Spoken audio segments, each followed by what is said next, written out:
Здравейте! Казвам се Изабела Димитрова и съм председател на дамския клуб в Русе. При мен е стилист Емилия Георгиева Еме, която днес на нашето представяне разказа за това какво е капсула гардероб. И имам удоволствието да й задам малко въпроси, които са свързани с модата, стила на обличане на дамата. Еми, разкажи ни как започна да се занимаваш с мода. Да. Здравей, Изи! Благодаря ти за поканата. За мен е изключително удоволствие да съм специален гост на вашия клуб и в Русе, един мой любим град. Как започнах ли? Винаги в себе си съм усещала, че е много важно една жена да показва женствеността си чрез дрехите, чрез поведението, жестовете, начина на изговаряне, и всичко това за мен е свързано. За да бъдем истински жени, трябва да се грижим за себе си. И реших, че своята креативност мога да приложа в тази сфера, като помагам на останалите, на другите жени да бъдат себе си, най-вече в външния вид, в избора на дрехи, в избора на цветове на дрехите, и по този начин да предават чувството за естетика и стил на децата си и въобще да бъдем така нежната половинка на обществото с креативност и с създаване на красота. Благодаря. Какво всъщност представлява капсула гардероба и как да го използваме? Капсула гардероба е една от основните характеристики на умния гардероб. Го наричам аз, на всяка една жена. Ние приемаме гардеробите си като нещо, което е твърде лично. Не го споделяме кой знае колко много и разбира се, това е наше право. Но пък, когато в този гардероб вкарваме дрехи, които са точно нашите, те могат да ни се отблагодарят с това, че хората ни виждат винаги елегантни, винаги добре облечени и точно за нашата фигура. Та капсула гардероба е нещо, което създава именно тази подредба в гардероба на тези удачни дрехи, съобразени с нашата фигура, съобразени с нашите цветове и съобразени с минимализма, който ни е необходим, за да не даваме много пари, но пък и в същото време да можем от малък наброй дрехи да съставяме повече наброй комбинации. Тоест капсула гардероба по своята същност представлява една черупка, в която са събрани между 7 и 10 броя дрехи, основни, горни и долни части на визията. Това са 2 панталона, пола, рокля, сако, жилетка, риза, тениска, връхна дреха съответно. Може да бъде палто, може да бъде яке, може да бъде манто.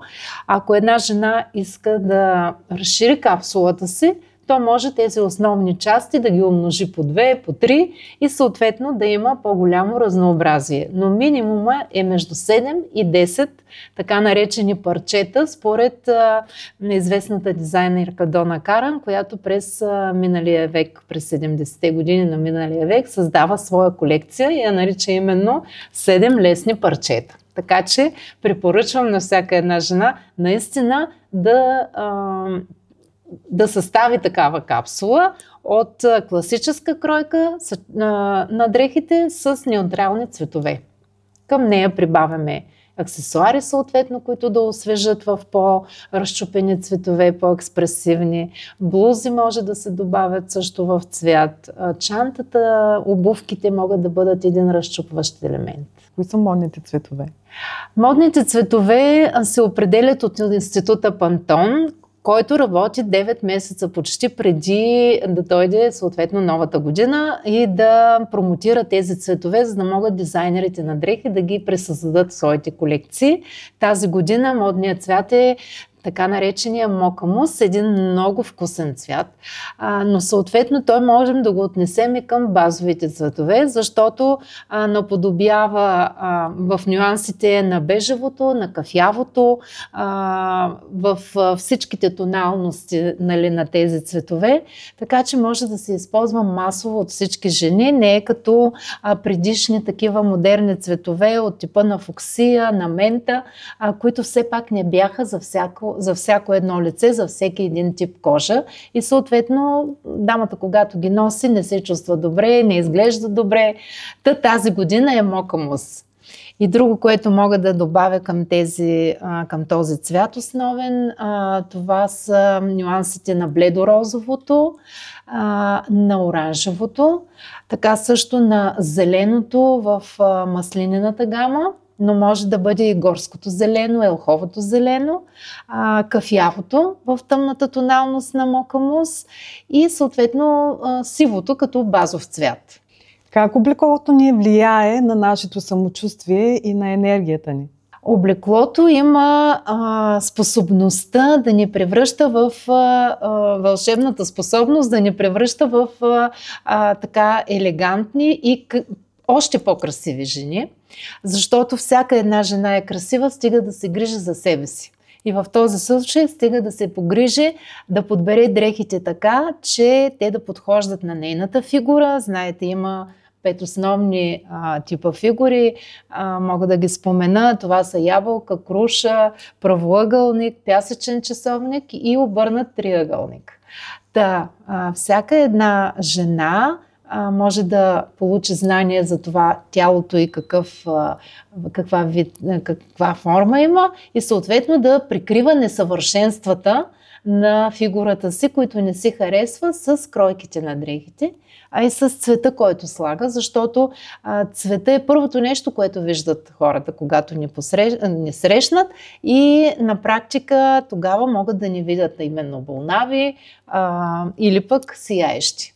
Така че цвета е наистина базата, върху която се гради един умен гардероб.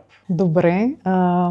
Какво би ни предложила някои 5 примерно важни тенденции, които да изпробваме? Да, сега в момента вече не е на върха на тенденцията широките сака, оверсайз саката, както и панталони. По-скоро по-прибраните вталени сака, особено тези, които са в областта на талията с басти, за да се подчертае талията на жената. Разбира се, ако няма жената добре оформена талия, то тогава не предлагам, не препоръчвам по-скоро, защото тогава се подчертава едно несъвършенство, което е в по-голям обем в областта на талията. Друго нещо, което мога да предложа, това е съчетаването на класическа кройка с спортен елемент. Примерно както навлязоха костюмите, които са с елементи, както е марката Adidas, по ръкавите, по тигелите отстрани на панталоните.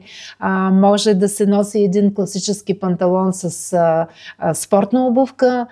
Може да се съчетае също така спортния костюм от трико в тази типично спортната на суичърците кройка и визия съответно. И с това нещо да бъде съчетано с едно класическо право палто или пък манто. Общо взето съвременната мода дава много широко пространство за разгръщане на индивидуалността на всяка една жена и ако това е в нейното разбиране за естетика и за стил, тя може да миксира. Тоест миксирането и минимализма са в тенденциите сега. Да бъдем на практика наистина практични жени. Друго, което мога да кажа, аз споменах преди малко и на събитието, това е да ходим на пазар с списък. това, което ни е необходимо. Да не купуваме емоционално, а по-скоро да добавяме малко по малко, но пък точните неща, които да ни бъдат полезни за в бъдеще, да не се получава един гардероб-музей, в който не една, а има 10 капсули създадени, просто защото сме купили нещо много различно. Друго, което мога да кажа за емоционалното пазаруване, по-добре купете си едно червило, отколкото да купите неподходяща блуза, неподходяща пола или пък цвят, който няма да отива на лицето ви. Това е, което мога да кажа. И въобще, дами, грижете се за себе си, защото грижата ще ви се отплати стократно в това да ви носи самоувереността в добрия смисъл на думата и успеха, защото когато една жена се харесва, то тя успява навсякъде. Независимо дали е в професията или в любовта. Много обстойна информация ни даде. Много ти благодаря за това. Къде може да ти открият нашите зрители? Аз имам фейсбук страница, която се нарича Огледало стил и имидж с Емилия Георгиева Еме. Имам затворена фейсбук група Психология на женския гардероб. Освен това имам сайт, който също се нарича Огледало стил. И въобще в Инстаграм също могат да ме открият. Емелеганс се нарича там моята страница. Общо взето, навсякъде, където можете да почерпите информация не само за мен, но и за стила, препоръчвам на всяка една жена да го прави. И разбира се, чрез вас.